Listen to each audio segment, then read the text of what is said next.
Black. And I'm John Newman. Welcome to Card Mensches. Episode 4 of said show. My name is John Newman.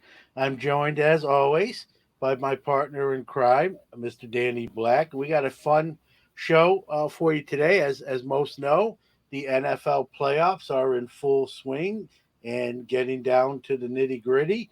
And we're going to go all over all those games and make our picks and see where we agree and disagree. And we also have a pretty fun hobby topic that I think every collector or hobbyist has thought about. I'll just say that and then kick it over to Danny to take it away.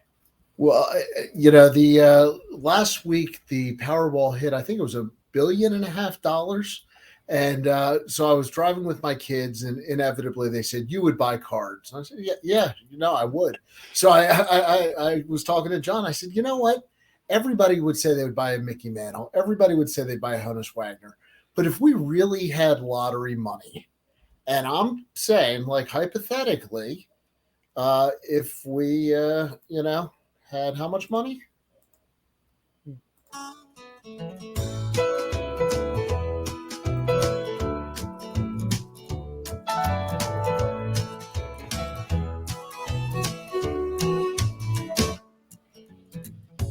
If I had $1 million. If I had $1 million. Except it was $1 billion. And so we decided to make a list of some sneaky great dream cards, I call them. And I know that sounds like My Little Pony, but I think it's funny. So we made a list, and we made them separate of a couple cards that, you know what, we really can't afford. But they're not the Mantle, they're not the Wagner, and which are kind of the icons of the hobby. So we thought we'd put together kind of a couple cards for each of us. This is nothing formal, nothing official. If you have your own opinions or your own cards, leave them in the comments. But John and I thought we'd have a little bit of fun with this.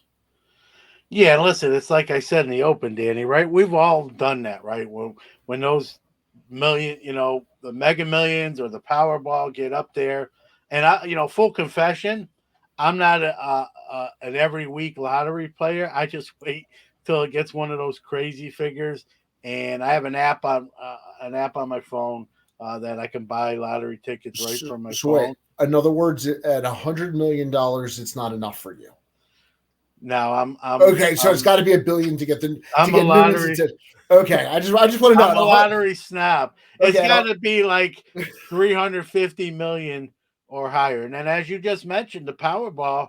What was it? $1.5 billion? $1.5 billion, yeah. Right. So, listen, anyone listening to this that's in the hobby has thought, man, especially if you obviously got to be in it to win it. But if you've ever bought a lottery ticket, you do that, right? You said, man, if I won, what would I buy? And sure, there's, a car you like, or you maybe upgrade your house, right? But if you're in the hobby, you better darn well believe you've got a list, whether you wrote it down or it's in your head, you got a list of cards that you are going to get on the horn, go on an auction site, wherever, a marketplace, a vault, eBay, what have you, and you're going to go start picking those up.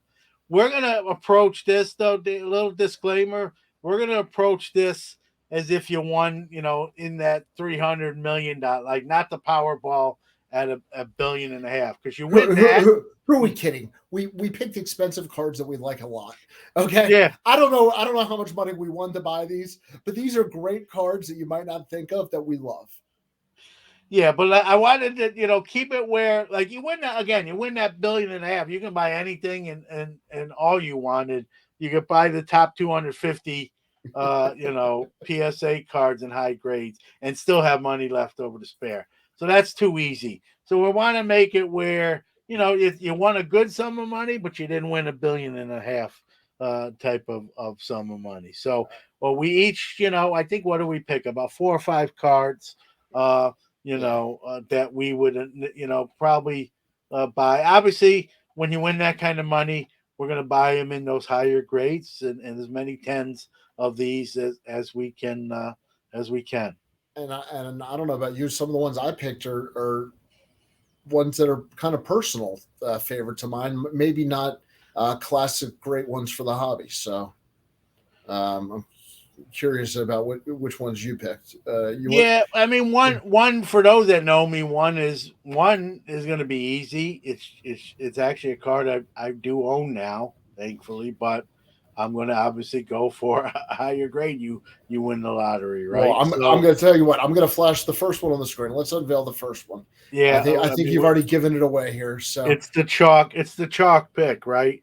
I have a 1.5 of the 48 leaf Jackie, and I love it. And if I never win the lottery, I'm ecstatic that I own it, and on cloud nine that I own it. But you win that kind of money, right? You better darn well believe I'm going to see what kind of grade, the highest grade I can get, and love it even more, right? If that's even possible. So the Jackie was like instant, right? You have that kind of carte blanche. You're gonna try to get, an 8, a 9, a 10. I don't know. I think there might be one or two tens. Like I'd have to check. I don't even look at that because like when would you well, because you only won 300 million. I won $1.5 billion in my lottery, so I'm going to get the 10. You can stick with the 8. yeah, I'm okay with that. And for the record, I would take every one of your cards. I'm sure. So this is not who's right or who's wrong. I'm sure Yeah, no, I'd no. be thrilled with all yours. Well, I listen. I this is low hanging for me. Being from Baltimore, the Babe Ruth Baltimore News American, which coincidentally was actually bought out of the fractional ownership recently. But this is Babe Ruth's only card as a Baltimore Oriole. Some call it an XRC or minor league rookie card or whatever you want to call it. But I call it the I think the number one card in baseball card history. It is less popular in population than the Wagner. It's a better player than Mantle. And I just think to me that card, the 1914 Baltimore News American Babe Ruth, is absolutely on my list, and I would have that in a second. You know what I call it? What? The $8 million card. That's what it That is right now. Yeah. Yep. Well, let me ask you this. Now, obviously, there are not a lot of these, so your selection will be very limited. The one that's in your backyard in the Babe Ruth Birthplace and Museum under very tight security, which is the $8 million one, and the one that's not on the fractional site anymore. I mean, what do you think the owner of that? Obviously, he's going to want more than $8 million because that's basically what he paid for, in a sense. I don't think he wants. I don't think he would sell it. I don't think at that much money you ever want Well, to sell. listen, money talks, right? There's the old saying, right? Money talks. It's been around a long time. How much money will talk for, and obviously it's all speculation. You I bet don't believe him personally, but what number you think gets that gentleman to say, you know what? I now rather have that cash than this card. I think double the money. So At least, 16 mil, at least. which would make it obviously the highest paid for one baseball card. So you win the Mega Millions. You offer the gentleman 16 million. He takes it. You are now the owner of this Babe Ruth. Where is it? Are you leaving it in the museum? It's yours, just like it was his, but now you own it. Why Does would it I? stay in Why, the same place, or do you yank it why, out of there? And if you yank it out of there, where does it go? well, first of all, I would never tell you, and I wouldn't say it in public. It will be in my sock drawer, right under the Argyle pair I wear only for bar mitzvahs. It's one of those cards I can't imagine having something of that value. There's a real practical problem of having something that expensive. The collector in me says it would be on my nightstand. I would wake up every morning, give it a kiss. I'd go to bed every night, give it a kiss, and I would want to have that with me. But I mean, even at the $8 million, I mean, what are these numbers we're talking about? I mean, that's real security. Even to get insurance on that, you have security requirements. So, from a practical stance, I don't know what I would do. But for this hypothetical situation, it's going to be on my end table. with like armed guys with Uzis 24/7. It makes it a little uncomfortable to sleep with the Uzi in my back, but they're just happy to see me. So let's go to your next one. Well, you have two here. You combine. Yeah, I asked you if I could cheat a little bit, a friendly cheat, and I initially picked one, and then I'm like, how do you win that kind of money? You're not going to just buy one of these from that set. So I picked both of them, right? I would buy high grade 51 Bowman, Willie Mays, and Mickey Mantle. By the way, for those out there that don't know, the 51 Bowman is the Mantle rookie. Okay, just a public service, just a PSA from your Uncle John there. And I know the 52 is a beautiful card, but I'm a rookie card guy. And I wouldn't kick either one of those Mantles out of bed, right? The 51 Bowman or the 52 Tops. But, I would obviously you win that kind of money, you'd buy them both. But I would really want the 51 Bowman in a high grade first. As crazy as that sounds. Well, for people that are watching on YouTube, I do have a PSA 10 on the screen here. Yeah, for the Mantle. No, I can't. Yeah, I mean, so I would buy the highest grade that I can get my hands on of both of these cards, right? Two iconic ball players, Hall of Famers, obviously, legends of the game. Willie Mays right now, and hopefully stays that way, is the greatest living ball player we have left. And, just two cards, I potentially could own in lower grades, but, we're talking hypotheticals here. So I'm going for the 10s if I can, number one, find them, and number two, the owners are willing to part ways with them for that right number. Those would be on my list. You know why I like that answer? Because we said we didn't want the 52 Mantle and we didn't want the Wagner. That was kind of our only real rule. And what you did is actually took what many people consider as the better Mantle. It doesn't have the same panache or history, but it is that true rookie. And that 51 Bowman set is beautiful. So I don't think you'll lose anything aesthetically. So I like those picks because that's a good response to not being able to do the 52. Because I know you, and I think you would take the 51 even if I didn't make that rule. Yep, I would. Yeah. So I'm going to. Okay. Pick?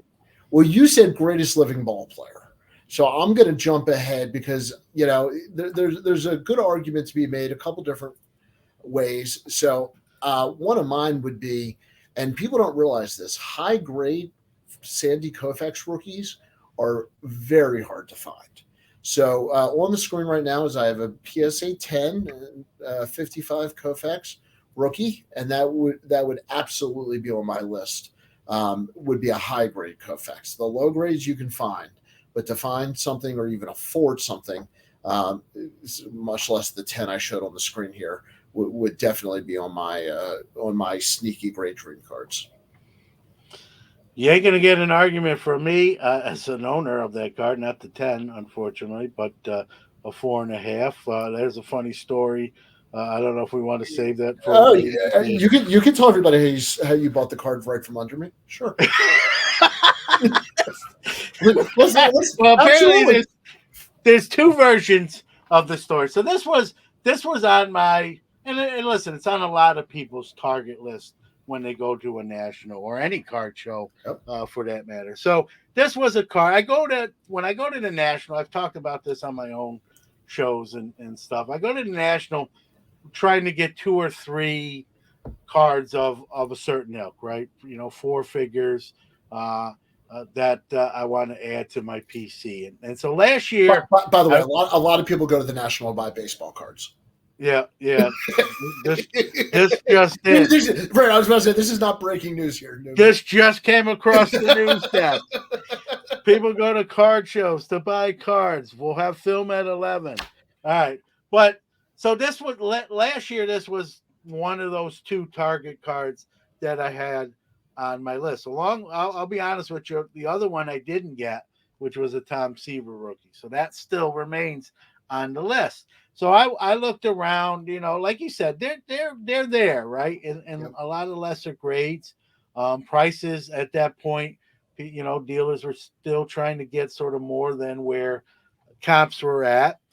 And I almost kind of gave up that I was going to get either one of these cards. And I'm like, it's the last day of the net. It's the next to last day. It was my last day, which was Saturday. Right. It was definitely not the last day because I was waiting to the last day to try to It was my last day of Saturday. I left Sunday morning at like 10:30, and I tried to, and we drove so we could leave almost anytime we want, but my wife wanted to get back. She missed everyone, and the dog included. I tried to talk her into, hey, let me go to the show for a couple hours, then we can take off. You can go to the beach one last time, but no such luck. And so I kind of knew. For the background, I'm also at the National looking for a Sandy Koufax rookie in a similar grade, and we did not talk in advance. We did not know that we were both looking for the same card, and we weren't shopping together. This was independently in the whole National, so there was easily dozens of Koufax rookies in the room. Okay, and there were hundreds of tables, and John, take it from there where you steal from me. So I kind of knew Saturday was my last chance to get any. And at this point, it was really, I think I had bought like, a bunch of $20 cards. Not that there's anything wrong with that.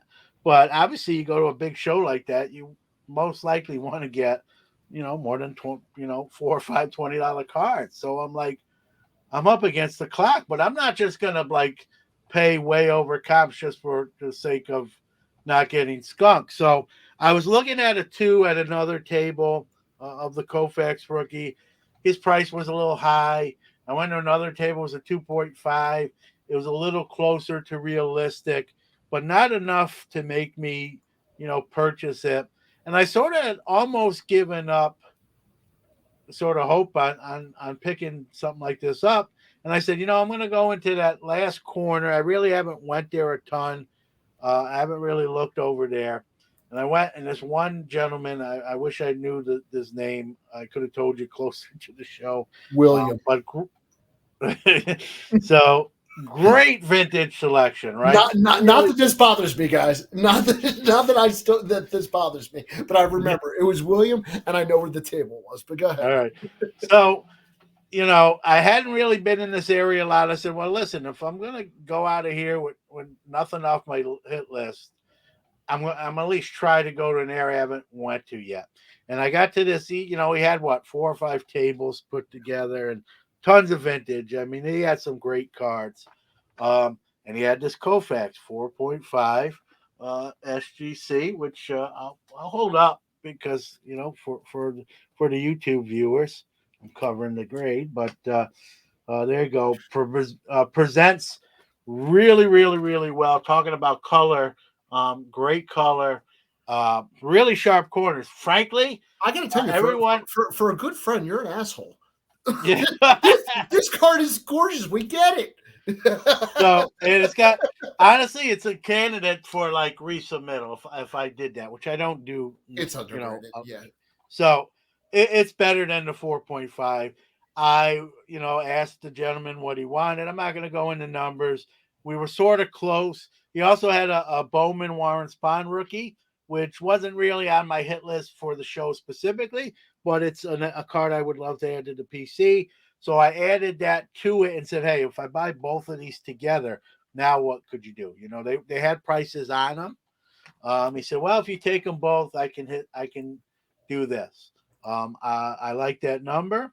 And, I bought them. And again, like you said, and I'll let you pick up the story here. I had no idea we were looking for Koufax as well. So at some point, I believe, and you can correct me if I'm wrong, we obviously met up and I showed you the card. I think we either had a late lunch on Saturday or dinner on Saturday. I forget what it was. Mm-hmm. And you showed me the card and I look at it and I looked right at you. I said, you got it from the guy at the table over there. You said, how'd you know that? I said, because I was about to buy it. I literally the whole this is the National. This is not a synagogue show. This is the Sorry, National. Uncle Rich. Well, we're card Mensches, so I had to, But I mean, I couldn't believe in an entire room full of cards of all the Koufax rookies, and I really did look. I mean, there were dozens of them. This was just the most beautiful example at a fair price. And you and I, totally independent of each other, both landed on the same card. And you beat me to it. So well done. And I will regret not pulling that string a little bit sooner. Well, listen, Chicago's coming up here in July, so and I won't be in the market unless we win the Mega Millions or I win the Mega Millions. So you won't be competing against me this year, unknowingly or knowingly. Well, we were as we do well, we went off the track. So I'm going to bring you back because you have a basketball card on your list. Yeah, I'm not a huge basketball guy, and I know this is a cliche pick. I know it's sort of, and listen, I'm not even saying this is underproduced. To tell you the truth, it's really not a short. Speaking of said national, there you can find a lot of these at the national. So, I owned a Jordan one time during my store days, and I sold it. We're talking about the 86 Flair Jordan for those of you. Yeah, listening. 86, yeah. 87 Flair Jordan rookie. I had one, but it never really was mine. I kind of got it in a deal, put it in the showcase in the store, and then it eventually sold. And this is back when it was a lot cheaper. And I believe, if my memory serves, it was an ungraded copy. It was just a raw copy in the showcase. I wound up selling it at the store. And I never got one again, whether it was for the store or for me. And, I thought about it. For as long as I've been in the hobby and wearing different hats, I've never really owned this card. And it's not like hard to find. And so I thought, if I win this Mega Million, and I tried to get some different sports represented rather than just pick all baseball or what have you. I said, man, if I win that kind of money, I'm going to go out there and try to get a 9 or 10. Of the MJ Fleer, especially at that point. So it normally, like, going to the national this year, wouldn't necessarily be on my target list to get like a 4 or 5 or a 6. But again, you win that lottery, I'm going for a 9 or 10 because I do want to own it someday. And if I'm going to own it and I can afford a 9 or 10, I'm gonna move it up the list. I want to show you my next pick, but I think it's fair to say it's maybe the most famous basketball card of all time, hands down. So it's kind of on that Mount Rushmore of cards. Even if you're not a diehard fan of the card, you got to respect where it is in the hobby. So I think that's a solid pick, even if it wouldn't have been on my list, maybe right away. But I cheated also because I give you 251 Bowmans. So my next picks, I took 233 Goudies. I took a Mo Berg, and I took the Sport Kings Jim Thorpe. And for two different reasons, but basically the short of it is I love the 33 set. Where it fell in the history of cards makes it very unique. There's almost 10 or 15 years, on either side of it till you get to a more traditional set. But the idea that in the Sport Kings set, they had non-traditional athletes. In fact, in my personal podcast, I have the Babe Dietrichson in my opening. From that set. So I love the Sport King set. I think Jim Thorpe is tremendously underrated in the history of athletes in this country. He was voted best athlete of the first half of the 20th century, and that includes against Babe Ruth or Jack Johnson or whoever else you could think of. So to have the Thorpe and then Mo Berg, if you're not familiar with the story, The Catcher Was a Spy. It's a book. It's a movie. It's one of my favorite stories of all time. I've owned lower grades of this card many times. I one day want to commit to a higher grade if I can afford it. And if I won that Mega Millions, that lottery, you better believe I would have a high grade Mo Berg without a doubt. So I'll take the 33 Goudy and double dip with the Mo Berg and the Jim Thorpe. Yeah, both great cards, no doubt. Well, one of those will cost you significantly more than the other one. You'd be surprised. The Mo Berg actually the high grades are because it had no value. It was a backup catcher. Nobody kept them. So anyway. The high grade. Well, if they're both high grades, one is going to cost you more of your winnings than the other one. Now you've been beating me up all day, and your last card, I can't believe you're doing this, is an Indianapolis Colt. You picked Peyton Manning's rookie card. What'd you pick here? Yeah, the 98 SP Authentic, just a cool card. It's not like insane amount of money. Like this again, this is kind of one of those cards like I could own it, in a 7 or 8, but you win again, you win the lottery, and now you can focus on just the 10 of the card. And I think I'm a Peyton Manning guy. Like I'm a Steeler fan, but I'm a Peyton Manning fan. He's just a legendary quarterback. 2 rings. He played in the shadow of Brady. People might cringe when I say this. As a pure quarterback, he's a better quarterback than Tom Brady. You can argue Tom Brady had more pieces around him, maybe better coaching. I'm not saying Tom Brady's not good. They're both first ballot Hall of Famers. They're both Super Bowl winners. They're both MVPs. But Peyton Manning's just, I don't think he can. I guess what I'm saying is without besmirching Tom Brady, which you really shouldn't and can't do, uh, Peyton Manning doesn't get enough credit for the quarterback he was. And now post career, right?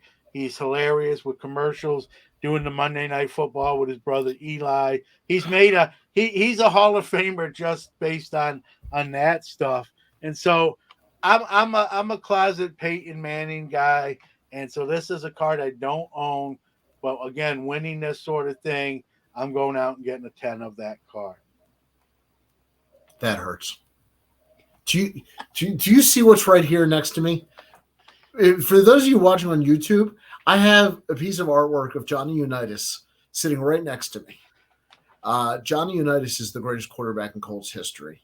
If you wanted to put a card on this list, I got a 57 Unitas rookie. That would be beautiful. But I guess Peyton was pretty good, so I'll respect that. And he did wear the high tops in his first game in Baltimore in tribute to Johnny Unitas when the Ravens came here. So I always respected that. But anyway, all right. So my last one here, I actually did probably a year ago a special on this card. This is the 1980 Charlotte Orioles police set. It's the orange border, and there was 2 sets, and they're both rare. There was a blue border and orange border. The blue border was sponsored by the local television station and sold. It's a Ripken, AA Charlotte minor league card, and the blue border was sold at the stadium and sponsored by the TV station. The orange border was sponsored by the local police and given out by the police themselves when they would go into schools and give the safety lesson to the kids. So there was never a retail distribution, and that's part of the reason that they're so rare, is there was never a formal retail distribution. So these cards are extremely rare, extremely expensive, very hard to find in good condition. And I happen to know somebody who has one. And if I won the lottery, Joe, if you're watching this, you'll be getting a call. Don't worry. So that was my last one. And that's a good one because I will tell you this. I did my first show at 15 years old in 1987. I've got a lot of shows under my belt as a dealer and as a consumer. I can honestly tell you, and we had this conversation. I've never seen one in person, and I'm a very honest and transparent guy. I thought the 81 TCMA was his first produced card. I didn't even know this card existed. Frankly, if someone would hand me this card, now I know, I would think it was like a Broder or just someone printed it in their basement. You just don't see it almost looks like an art card, like somebody wanted to make a minor league card of Cal. I've never seen one in person. How many do you think still exist? I mean, what would you? I should know this because I did an entire episode of it. I mean, we're talking handfuls. I mean, it's that small. To give you an idea, I know this card was running over $10,000. Not in a 10. So I can't even imagine where the high grades would be or what the highest grades even are. Well, there's just not many of them. There's probably not, obviously, if there are not many to begin with left, there's probably not many even graded copies. You might even have, this is one of those cards, quite frankly, Danny, you might, when you win your Mega Millions, you might this card might give you grief obtaining it, not because you don't have the funds. You just got to try to find it. You Because know a guy, but that I know a guy who can get me a Cal. Yeah. Yeah. I'm like the world's worst drug dealer. I can get you a Ripken behind a 7-Eleven. Yeah, it's on my bucket list. If I were to win it, I'd find a way to do it. Like you said, everybody's got a price. It's not the only one in the world, and I'm sure somebody can leave me, in the comments where I can buy one. But yeah, no, definitely on my bucket list. So that was fun, just having a little bit of a look at some of the stuff that we would do with with our lotto winnings. And I think you said it the best. I mean, the truth of it is we would probably buy 250 cards if we won, the $1 billion. Yeah, I mean, we wouldn't be limited to this at all. And one thing in closing, I think every hobbyist or collector, like I said in the open, right? Pipe dreams, right? Man, if I win this lottery tonight, these cards are going to be mine, right? We've all done it. Nothing wrong with doing that's fun, right? So for those watching on YouTube, put in the chat, hey, what cards, what 1 or 2 or 3 cards are the first to go come off your list when the government or the lottery association sends you your lump sum after the government gets its clause on their taxes of it. So what are you buying? Put it in the comments. We like to see if anything similar or maybe some cards we didn't even think about. Yeah, no, I'd love to. If you've got something out there like that Ripken minor league card that's not known, we're here to learn from you as well. So please. And that being said, the things we've learned recently is one of our sponsors, waxstat.com. They are the hobby's best wax pricing information. We've spent some time with Al, who's doing a great job over at Waxstat, and it actually will compare prices and give you current retail prices on sealed wax. Hobby boxes, retail, even cases. I think he has almost everything from the last 3 or 4 years in his database. So almost anything that's available in the market is in there. You can track historical prices. You can compare in real time. So just a shout out to Al at waxstat.com. Also, my good friends at Center Stage, great app. It's available in the App Store, the iOS, the Apple Store, and it's the ability to price a card by just holding your phone over it and scanning it. So it's a really fascinating technology. They've been a very loyal supporter. And so Center Stage, definitely download the app if you've never used it before. I know, John, you got introduced to it before we launched. Yeah. And it's easy. Used it. I think they should make their tagline. I'm going to politic here to get on there.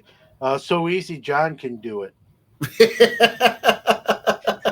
I've never been said before. Like I maybe Geico did something with So Easy K-Man could do it, but they could use it for the Center Stage app. So Easy John can do it. Well, yes, and a big thank you to them for their sponsorship. Yes. And for all that they've done. Experience, quality, consistency, and the quickest turnaround times in the grading industry. We are proud to partner with SGC Grading. Check them out at www.gosgc.com. And the SGC commercial means that we're heading into... Welcome to the failure segment, where John and Danny share their picks sure to go wrong. Yes, this is where we embarrass ourselves by picking games of sport that have point spreads attached to them. And we are in NFL playoff season here, Mr. Newman. So I'm going to see if I can get these up on the screen here so people can see them with us. But we're going to air this on YouTube before the playoff game. So if you're watching on YouTube, this will be before the games are played. And if you're listening on the podcast, you can turn it off now. We were right on all of our predictions. I'll just let you know how it ends. So Yeah, what do you guys and take the NFL from here for me? Well, let me just for our YouTube viewers, let me just add this disclaimer. There's no we cannot guarantee any past or current performance. Gamble at your own risk. It's not our fault if you follow our advice. Let's start with the the Jacksonville Kansas City game. Who would have thought, right? The Jacksonville Jaguars, right, would be at this point. Who would have thought it last week in the first half? Trevor Lawrence throws 4 picks and they're down 27-0. Jags fans turn their TVs off only to check their phones and say, "Hey, we better put the TV back on. This is a game." And then it's like Dr. Jekyll, Mr. Hyde, tale of two halves. My son Connor, 11 years old, diehard Jag fan, goes to bed hysterical crying at like halftime. Now the final kick comes and they have a chance to win. If you're a parent, do you wake him up and risk them missing the kick and he's already upset, or do you wake him up on the chance they make the kick and win the game? I turned to my wife. I said, "This is maybe the biggest decision I've ever made as a parent." We woke him up. He got to enjoy the win. So yeah, how about them Jags? Yeah, crazy. Obviously, again, they're going to be the underdog here, as they were last week, going against the juggernaut Kansas City Chiefs, led by Mahomes and Kelsey. 8.5. It is in Kansas City. I'm a Doug Peterson guy. I think he's a great coach that doesn't get enough credit. They got the hire right. They swung and missed with Urban Meyer. They got back in the box and they hit a home run with Doug Peterson. Is it enough to pull off another upset? Let's put it this way. Kansas City is a much better team than the LA Chargers. And obviously that goes without saying. Man, this is tough. The Jaguars are hard to pick against. You're kind of rooting for them. When you're a Steelers fan, they got nothing. Another team. Well, they got nothing to lose. Nobody cares. Yeah, they're playing the house money. They're out of the playoffs. My Ravens, your Steelers are out of the playoffs. Well, we didn't even get into playoffs, so I always have to adopt when that happens, which seems to be more often than more not than getting in lately. I then have to kind of pick a team I sort of adopt for the postseason. The Jaguars, maybe the Bills a little bit, being here in New York, but the Jaguars have kind of become that team for me. Well, can this magic keep going?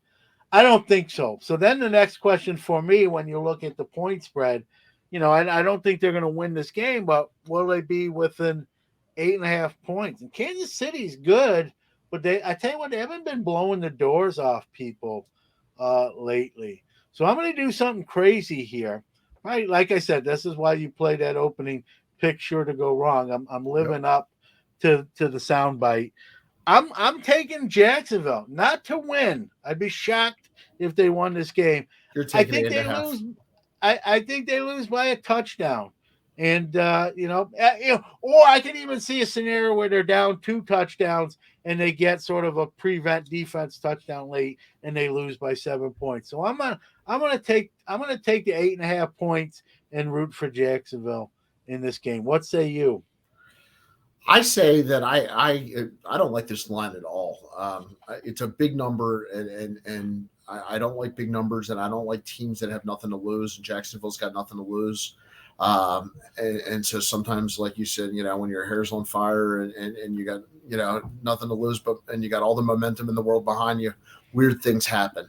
The better in me, to be completely honest, says I'm going to tease the point spread. I'm going to lower that a little bit before I play it and probably parlay it with something else. If I have to pick this on the 8.5, I'm with you. I probably have to take the points at 8.5. I probably wouldn't play it straight at 8.5. Like I said, I'd probably tease that back down to 6.5, get under that touchdown and play it that way. But on to New York, another big spread. New York getting 7.5 points at Philly. What do you think of that one, John? Oh man, I was hoping you'd go first. All right, well, I'll tell you what I think. Honestly, I think Jalen Hurts. They're going to have to protect him a little bit. So I don't think they want him running all over the field. I think the Giants' offense with Saquon Barkley wants to control the clock. They want the ball out of Hurts' hands. So if Saquon Barkley can run the ball, I think you got a close game, and I would take the Giants in the points.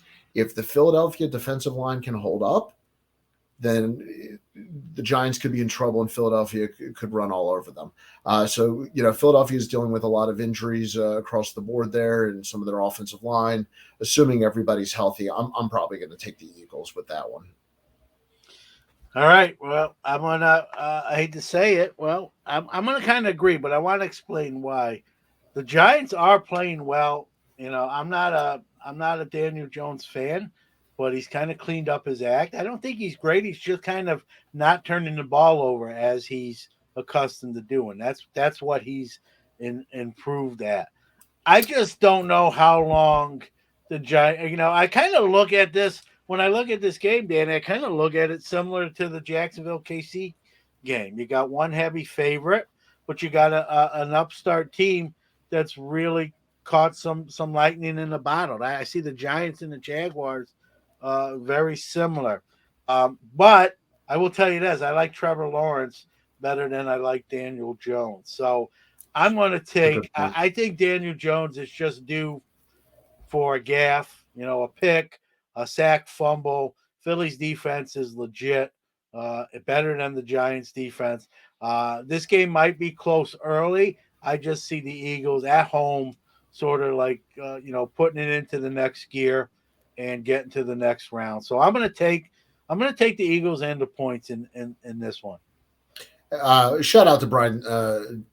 Is it Dayball? Has done a great job with the Giants this year. I think really turned them around. So Cincinnati, the Ravens and the Steelers, mutual rival here. So you and I are both rooting against the Bengals in our hearts, but they're getting 5.5 points. Well, they say at Buffalo, but I think we're really at Atlanta. Isn't that what they're doing? I'm not sure if they're doing that because this is not the AFC Championship game. I think if it goes there against Kansas City. Okay. So Cincinnati plus 5.5 at Buffalo, which doesn't change my answer. But I'll let you go first on this one. Man, well, listen, we all know the significance of this matchup. This is where Damar Hamlin fell with cardiac arrest on the field, and that game was postponed. When it was postponed, Cincinnati was up 7-3 in driving, but the score doesn't start 7-3. It starts 0-0. These two teams, I think now with, Damar being on the good road to recovery, these teams can focus now on playing this game and thinking about this game where they weren't thinking about football for about a week. So it's sort of like it was meant to be. It almost has a serendipity feel here, Danny, and the fans of both these teams and fans of the NFL are going to get a game I think they were hoping to see. This is a tough one. Being here in Syracuse, we have a lot of Bills fans. The Bills right now are not playing great. I watch a lot of Bills games. Josh Allen, a little kind of, gunslinger, throwing the ball into double, triple coverage. They were up big in that Miami game, and Miami rallied back with Skylar Thompson as a coach. No Tua, Skylar Thompson. Buffalo is not playing great football. It doesn't matter if your name's that cool, then you're a good quarterback, John. Yeah. But so I'm probably going to get tomatoes thrown at my house with this pick. Ooh. Are you really about to say this? I'm gonna I know that I thought Damar Hamlin being healthy, out of the hospital back in Buffalo. I thought they were gonna come out and blow the doors off Miami like 35-7, and it started that way. I just wonder if they can't maintain that, and Bengals are a real legit team.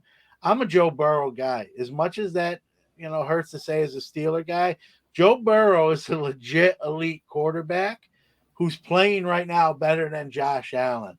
And so based on that, again, anything can happen any given Sunday, right? It's not a saying for no reason. But you got to pick somebody here. I'm going to go with what my gut tells me. I think the Bengals continue this good play. I think the Bengals, in the moment, right? They're up 7-3. They're driving when that play happens that postpones the game. I think the Bengals felt like they were going to win that game, and they didn't get to see it through. Obviously, they were worried about Hamlin's health before any kind of football score. I get that.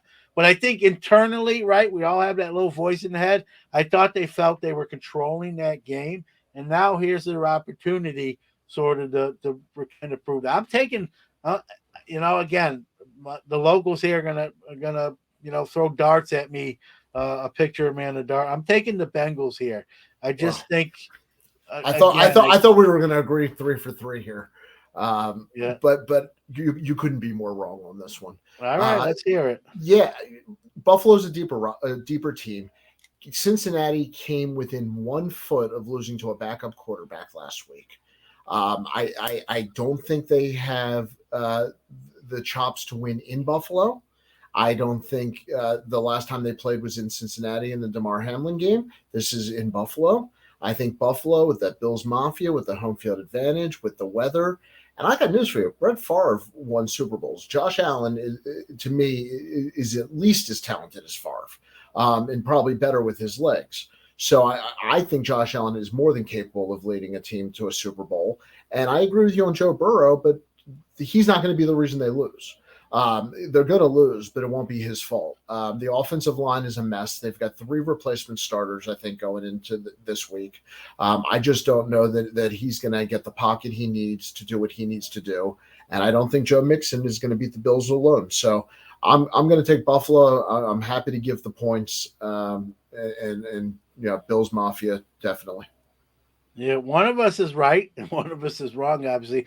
Great point by you, by the way, with the 3 linemen that are down on injury. That's going to be a huge factor. So I'm not going off my pick. I'm going to stay with the Bengals, but I'll say this. If they can fill those holes and hold up front, they win.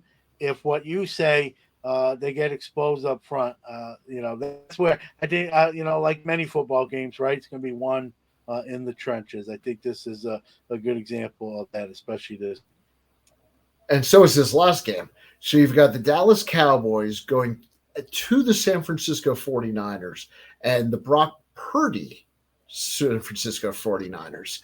So Dallas is actually the underdog here. Dallas is getting 4 points in San Francisco. And this is a little interesting because you've got, these guys that we've looked at as Pro Bowl players in Dak and Zeke and CeeDee Lamb, and they're going to be underdogs to Mr. Irrelevant. What do you think of this game? Man, you know what? When I look at this, might be one of the toughest games. We're talking about how tough these other games are to pick. This one might be the toughest one on the board of the 4. For those that don't know, Brock Purdy was the last pick of the NFL draft, and he's leading a team as a favorite into the division round against a pretty good team in the Dallas Cowboys. And by all accounts, people love him and say he's the real deal, which is unbelievable. Yeah. Where there's going to be no Jimmy G because of Brock Purdy. They're going to move on from him. If I would have told, let's take out all the backstory, and this is for everyone out there listening too. If I would have told you Dak Prescott versus Brock Purdy in a playoff game, right? Right off the bat, you would have been like, oh my God, it's going to be a rout by Dallas. Like, I'm not even saying the rest of San Francisco isn't a decent team, but, Dak's going to take him to school and Dallas is going to win. And I probably would have agreed with you, but we're not at that point no more. He's not, just a 1 or 2 game wonder at this point. He is playing pretty good football to the point where San Francisco's got quarterback decisions to make. They got another guy you might have heard of called Trey Lance that's only out because of injury. So it'll be interesting to see, and we're getting into the offseason here, how that even shakes out. I've heard even rumors that Tom Brady might be down in his hometown 49ers uniform. For the record, Aaron Rodgers. I've heard a rumor of Tom Brady's going to 30 teams. So yeah, Aaron Rodgers is from San Francisco. Yeah. So that's his hometown thing. Well, let's get back to the game. Man, this is tough, but I got to make a pick here. And much like the Cincinnati-Buffalo game where I didn't really have a super strong inclination, go with my gut. And my gut just says, man, I'm San Francisco at home. I think playing at home in this game is going to make a big difference. I'm not even sure Brock Purdy's going to light up the scoreboard, but that San Francisco defense is legit. I think they're going to get to Prescott and Dallas, and Dallas has got their own guy with Micah Parsons, who's a disruptor and arguably the best defensive player in the game right now. So this is a game, really, I wouldn't be surprised whatever way it could go either way. We can't pick 2 teams. I got to pick one. I'm going to take the Niners at home. I think I'm just going to go with the home team and make that be the deciding factor. Well, we're going to disagree again because and you really made the argument for me. I think Micah Parsons is like nothing that Brock Purdy's gone up against, and they've now had a couple weeks to scout him. Where the first week or two there wasn't as much tape on him, and I think that gave him a little bit of an advantage. So, especially with what Dallas did in their last game, I just think they're kind of clicking on all cylinders right now. Listen, CMC, Debo, George Kittle, great offense in San Francisco, great defense. Not a knock to them at all. This should be a fantastic game. Looking forward to watching it. But if you're telling me I can take Dallas and get 4 points on top of it, I'll take the points and I'll take Dallas on that one. Well, we like you said, we picked 2 games the same and we picked 2 games different. So it's going to be fun to see who was right, who was wrong. One thing I learned after doing this exercise tonight is I like to bet on DraftKings a little bit, nothing crazy, but I don't even think I'm going to bet. I'm so on the fence on all these games. Like, I think I'm just going to keep my wallet in my pocket and just enjoy some nachos and just watch the football games without any sort of money on the line. One of those rare weeks I might do that. And so it's going to be fun. I mean, you got 4 games that, 2 of them could definitely go to me either way. And then you got the 2 other games where you got teams really kind of playing well at the right time against favored teams. But who knows, right? It's the NFL. Any given Sunday. Yeah, no doubt. Yep. Well, for those of you who don't know, John's lying. He's absolutely going to bet on DraftKings this weekend, so you don't have to worry about that. DraftKings, John is okay. You don't need to send a search party. He will be checking in weekly as usual. I think we have gone over our time. This was a blast tonight. Yeah, well, we're having fun, right? Time flies when you're having fun. And again, just in closing, we're every other week here on Card Mensch on Monday on Sports Card Nation platform, but follow at Card Mensches. We're also on all those platforms as we build those up. We got to start from the ground and build it up. So you can see it on Danny's channels and at Sports Ball. And so wherever you catch the show, that's give Card Mensches a follow on Twitter and Instagram so we can build those social medias up and do more stuff. And like I said, every other week we come at you. This has been fun. Just again, a reminder, hey, put in the comments what cards would you buy if you won the lottery. It'd be interesting to see some of those picks. Absolutely. And if you do win the lottery, feel free to send the cards that John and I asked for earlier. Just go ahead and send them to us. Yeah, but remember, that's a charitable donation. You can write that off. Well, the way our picks have been going this season, it is a charitable donation. John, always a pleasure, my friend. Thank you very much. And the absolute, I got to give you credit. This song here, I'm not going to give away who it is. If anybody knows the song on the outro, put it in the comments, and I'll send you a free card or a free pack or something. But until 2 weeks. Be careful with that. People have Shazam. They can cheat. Okay, no cheat. Well, now you just ruined it. John just ruined it for everybody. No cards for anybody. All right. I'm the card Nazi. No cards for you. Have a good one. We'll see you guys in a couple weeks.